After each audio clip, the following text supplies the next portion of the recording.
Welcome to our Beyond the Podium Election 2024 coverage. I'm WTOV 9 anchor Dylan Cleland. Today we are focusing on the U.S. Senate race in Ohio. Incumbent Democrat Sherrod Brown is facing Republican Bernie Moreno. Brown has served in the seat since 2007. Moreno is in politics for just a second campaign.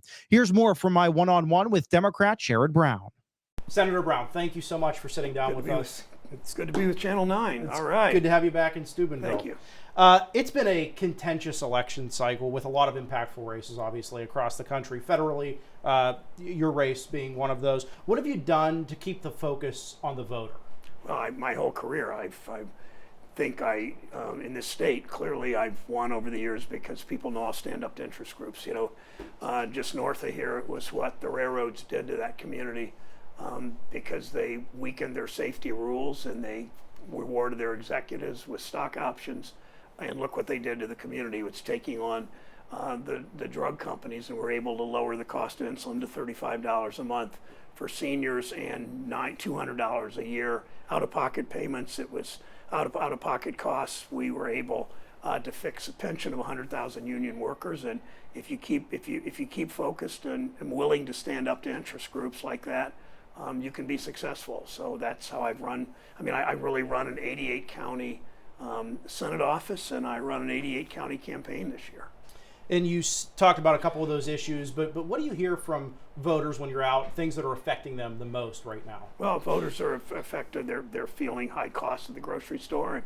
I mean, every time you go to the grocery store, you're paying for executive bonuses. You're paying for high compensation. You're paying for huge profits. There are so many in this country. So many of these big corporations are making more money than ever, while seniors, people, patients, and healthcare institutions are paying more and not able to afford it because of corporate greed and executive compensation. And so we continue to push back on them, and I will continue to do that once reelected.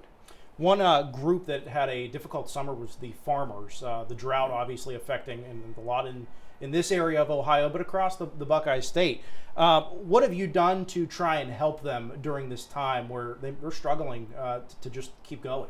Well, I did a webinar immediately soon after the problem was obvious, to get the federal USDA, the U.S. Department of Agriculture, in the farm groups together to talk about what kind of help they could have. I operate under the premise if we have problems with drought in Ohio, the whole country helps us, just like the hurricanes in North Carolina, the whole country should help. That was obviously some of the most devastating damage that's ever been done in that region, but we're in it together as a country, and I stand with constituents in my state, as I hope others in other states stand with us, as we will for them. Do you see an opportunity for more relief for farmers in the future? Yeah, I think that, the drought is, there's been enough rainfall, but it never makes up for the loss of crops. I grew up working on a family farm. I remember almost every summer we'd have 3 cuttings of hay. Now farmers will tell me they've essentially had 1.5 cuttings. We always had 2 cuttings, and usually 3. It also means that their cattle can't graze as much. They've got to feed their hay to the cattle now instead of waiting to the winter. So they're facing a lot of higher costs because of the drought, and my job is to help connect them with federal agencies, just like with PFAS here, with what's happening to connect people with federal agencies to make their lives a bit better. Well, and you brought it up, so let's talk about PFAS, those forever chemicals. Just a few days ago, you issued something to the Department of Defense to try and block that incineration in East Liverpool. Can you talk a little bit about what that process looks like to try and stop these chemicals from... Yeah, we've seen what's happened to Appalachia for a generation. We know what the devastation that corporations came in and did to these communities, never thinking about the people, only thinking about the natural resources. We've seen a federal government, frankly, that doesn't care enough. We saw what the railroads did recently in the county north of here, in Columbiana County, where they cut back on their safety inspections. They didn't inspect their wheel bearings frequently enough.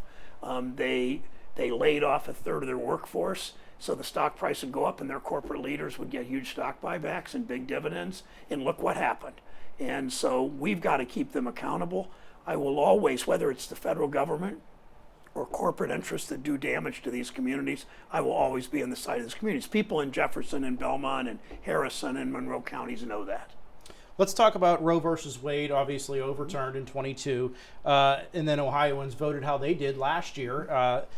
Do you believe this is enough protection for women, or do you see this maybe going back to maybe some version of Roe versus Wade able to be re-implemented at the federal level? The Ohio Constitution now, 57% of the voters said yes, essentially to restore Roe v. Wade, a Ohio constitutional amendment saying that decisions should be made by women and their doctor, period, not politicians. My opponent in this race has called for 100%. He says he's 100% for a national abortion ban with no exceptions for rape or incest, no exceptions for the health of the woman.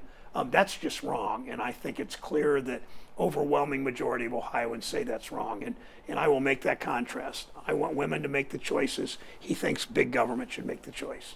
And so with that, then, there's the one extreme of having the ban, and then on the other side, do you see maybe something able to be put back in, or do you think how it stands? I think Ohio voters made it clear. They want 57%. They think that women and their families and their physicians should make that decision. My opponent thinks that politicians should make it. He's just wrong. We saw the idling of Cleveland Cliffs in Weirton not so long ago, but then a $150 million investment to bring some modern manufacturing. Do you think enough is being done to keep skilled laborers here in the Ohio Valley, considering the rich history? Yeah, there's never enough to be done, but we had politicians of both parties sell us out.